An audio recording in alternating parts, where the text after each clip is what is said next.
Drama के पिछले part नहीं देखे तो पहले आप उन्हें देख लें। अगर आपको ड्रामा की एक्सप्लेनेशन अच्छी लगे तो वीडियो को लाइक कर दीजिए और मेरे चैनल को सब्सक्राइब कर दीजिए, जिससे आपको ऐसी ही इंटरेस्टिंग वीडियोस की नोटिफिकेशन मिलते रहें। वापस घर जाते टाइम रास्ते में नियान गोंग्यू की साइड टेंशन में देखने लगती है। गोंग्यू, अगर कुछ कहना चाहती हो तो कह दो। तो नियान फाइनली कहती है, 3 साल पहले उस पार्टी में मेरी फ्रेंड तांगी भी थी, तो वो मेरी इनोसेंस प्रूव कर सकती है, इसलिए क्या तुम उसे मेरे लिए ढूंढ सकते हो? गोंग्यू, तुमने तो कहा था कि तुम खुद एविडेंस ढूंढोगी। नियान, मेरे पास मेरे किसी भी कॉलेज फ्रेंड का कॉन्टेक्ट नंबर नहीं है, इसलिए प्लीज तुम मेरी हेल्प कर दो। गोंग्यू अपसेट हो जाता है कि नियान अभी भी अपनी इनोसेंस प्रूव करना चाहती है, क्योंकि अगर उसने अपनी इनोसेंस प्रूव कर दी तो वो उसे छोड़कर चली जाएगी। और फिर कहता है, मुझे पता है 3 साल पहले उस रात तुम ही थी और तुम मुझसे मेरा बच्चा छुपाने की कोशिश नहीं करना। नियान, गोंग्यू, मैं तुमसे कितनी बार कह चुकी हूँ कि मैं कभी प्रेग्नेंट हुई ही नहीं हूँ, तो बच्चा कहाँ से आया? गुस्से में गोंग्यू उसे कार से उतार जाता है। अब नियान के पास रात रुकने को कोई जगह नहीं होती। वो हेल्प के लिए अपनी एडिटर को कॉल करती है।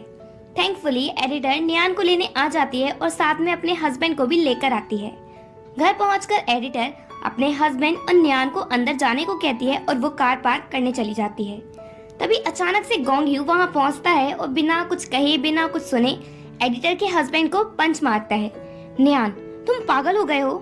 गोंग्यू, हाँ मैं पागल हो गया हूँ तुम्हारे लिए। और वो एडिटर के हस्बैंड को फिर से मारने लगता है। बेचारे हस्बैंड को हॉस्पिटल ले जाना पड़ता है। नियान और गोंग्यू भी उसके साथ होते हैं। गोंग्यू ने उसे इसलिए मारा क्योंकि उसे लगा कि वो नियान के साथ फ्लर्ट कर रहा है, पर वो अपनी गलती के लिए उससे माफी नहीं मांगता। फिर गोंग्यू बाहर चला जाता है। नियान गोंग्यू की तरफ से उनसे माफी मांगती है। एडिटर पूछती है, तुम एनी कंपनी के प्रेसिडेंट गोंग्यू के साथ इन्वॉल्व कैसे हुई? नियान कुछ नहीं कहती। देन नियान बाहर जाती है डॉक्टर से मिलने, पर वहाँ वो चिंचू से मिलती है। चिंचू का बिहेवियर अब नियान की तरफ कोल्ड नहीं होता। नियान, चिंचू तुम यहाँ क्यों हो? क्या तुम्हारे सर में अभी भी दर्द है? चिंचू, मैं ठीक हूँ, पर तुम यहाँ हॉस्पिटल में क्या कर रही हो? नियान, मैं ठीक हूँ, मैं तो यहाँ अपने फ्रेंड को देखने आई थी। चिंचू, आज यहाँ तुम गोंग्यू के साथ आई हो ना? तुम संभल कर रहना, क्योंकि उसे हैंडल करना बहुत मुश्किल है। नियान, चिंचू तुम तो चाहते थे ना कि मैं तुम्हारे आसपास भी ना आऊं, फिर आज अचानक से तुम मेरी केयर क्यों करने लगे? चिंचू, क्योंकि तुम शीदी की बहन हो।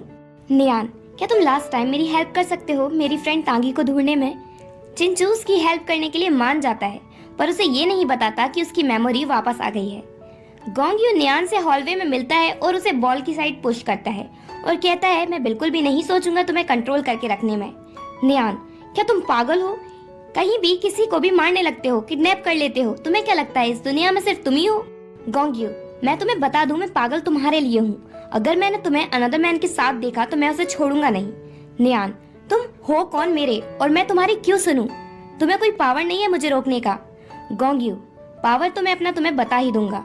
नियान, अगर तुमने अब किसी इनोसेंट पर्सन को हर्ट किया तो मैं तुम्हें कभी नहीं बताऊंगी कि मैंने तुम्हारे बच्चे को कहाँ छुपा रखा है। गोंग्यू को बहुत गुस्सा आता है और वो कहता है, फाइनली तुमने बात एडमिट तो करी। और वो कंपनी जाने लगता है। फैंग उसे फॉलो करता है। गोंग्यू, फैंग मुझे क्यों फॉलो कर रहे हो? इतनी रात को नियान के अकेली घर जाएगी, तुम उसके साथ रहो। मतलब गोंग्यू नियान से गुस्सा भी है, पर उसे उसकी चिंता भी है। फैंग नियान को घर छोड़कर गोंग्यू के पास कंपनी जाता है, जहाँ गोंग्यू उससे कहता है, नियान की इतनी हिम्मत कि उसने मुझसे माफी नहीं मांगी। फैंग, शायद नियान ने माफी इसलिए नहीं मांगी होगी क्योंकि उसे बिलीव होगा कि उसने कोई गलती नहीं की। गोंग्यू, तो क्या मेरी गलती है? फैंग, शायद। सच तो गोंग्यू पर सुना ही नहीं जाता। उसे तुरंत गुस्सा आ जाता है, पर थोड़ी देर बाद वो स्माइल करने लगता है और कहता है, मुझे पता है नियान को कैसे परेशान करना है। और वो घर की सारी लाइट बंद करवा देता है। जब घर की अचानक से लाइट बंद हो जाती है तो नियान बहुत डर जाती है। वैसे भी उसे अंधेरे से बहुत डर लगता है। तभी चिंचू उसे कॉल करता है और उसकी डरी हुई आवाज सुनकर पूछता है, क्या हुआ, तुम डर क्यों रही हो? नियान, घर पर लाइट चली गई है। चिंचू को याद आता है कि नियान को बचपन से ही अंधेरे से डर लगता है। वो अपनी एम्प्लॉय को नियान की लोकेशन पता करने को कहता है। नियान पूछती है, क्या तुम्हें तांगी के बारे में कुछ पता चला? चिंचू, नियान तुम अभी कहाँ हो? मैं तुम्हारे पास आता हूँ। नियान, नहीं तुम्हें आने की जरूरत नहीं है, तुम फोन पर ही बता दो। चिंचू को नियान की लोकेशन अपने घर के पास की ही मिलती है, क्योंकि गोंग्यू ने उसी एरिया में न्यू घर लिया है। चिंचू गोंग्यू को वहाँ से निकलते हुए देखता है और कहता है, नियान मैं तुमसे कल बात करूंगा। नियान सोचती है, चिंचू ने मुझे फोन पर सब कुछ क्यों नहीं बताया? क्या तांगी को ढूंढना इतना मुश्किल है? पर आई विश चिंजू तुम इस टाइम मेरे साथ होते। तभी गोंगयू नियान के पास पहुंचता है और पूछता है क्या तुम ठीक हो? नियान, थैंक्स, जो तुम्हारी वजह से मैं अभी तक मरी नहीं। गोंगयू, मतलब मैं भागकर तुम्हारे पास आया और तुम इस तरह मुझसे रूडली बात कर रही हो? नियान, तुम ना मुझे बुद्धू नहीं समझो, मुझे पता है घर की लाइट किसकी वजह से गई है। बाहर की लाइट है और इस घर की नहीं है। क्या ये घर किसी अलग दुनिया में है?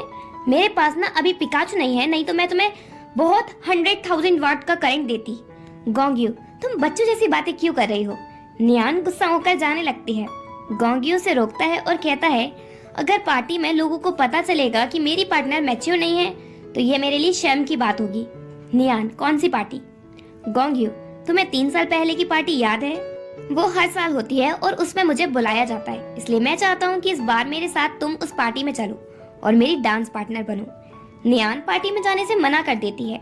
फ्रैंक कहता है अगर तुम पार्टी में जाओगी तो हो सकता है तुम्हें वहाँ एविडेंस मिल जाए, तो नियान जाने के लिए मान जाती है।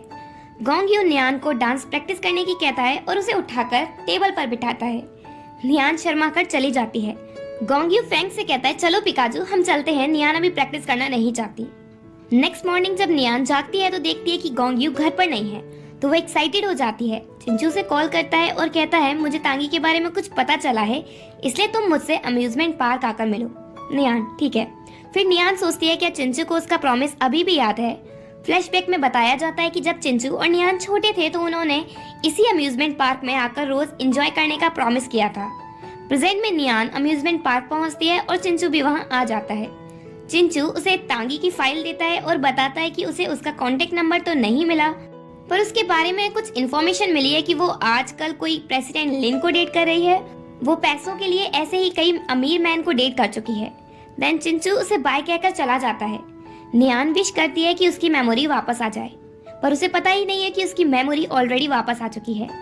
देन गोंगयू नियान के लिए ड्रेस प्रिपेयर करता है रात की पार्टी के लिए और वो उसे पार्टी के लिए रेडी करवाता है। नियान इतनी मस्त मस्त लग रही होती है तैयार होने के बाद कि गोंगयू उसे देखता ही रह जाता है। फिर वो उसकी नेक पर किस करता है और काटता भी है। देन सीन शिफ्ट होता है पार्टी पर। दोनों पार्टी में पहुंचते हैं। नियान कहती है तुमने जानबूझकर मुझे नेक पर किस किया और काटा ना। गोंगयू, वो मैंने तुम्हारी हेल्प करने के लिए किया, जिससे कोई तुम पर नजर न डाले। नियान, कभी कभी ना मेरा दिल करता है कि मैं तुम्हारी खोपड़ी खोल दूं और देखूं कि तुम्हारे लॉजिक कितने उल्टे सीधे हैं। देन वो दोनों डांस करते हैं। डांस के बाद गोंगयू नियान को अकेला छोड़कर कुछ लोगों से मिलने चला जाता है। तभी नियान के पास तांगी आती है। नियान उसे देखकर सरप्राइज होती है और इसी के साथ पार्ट 3 एंड होता है।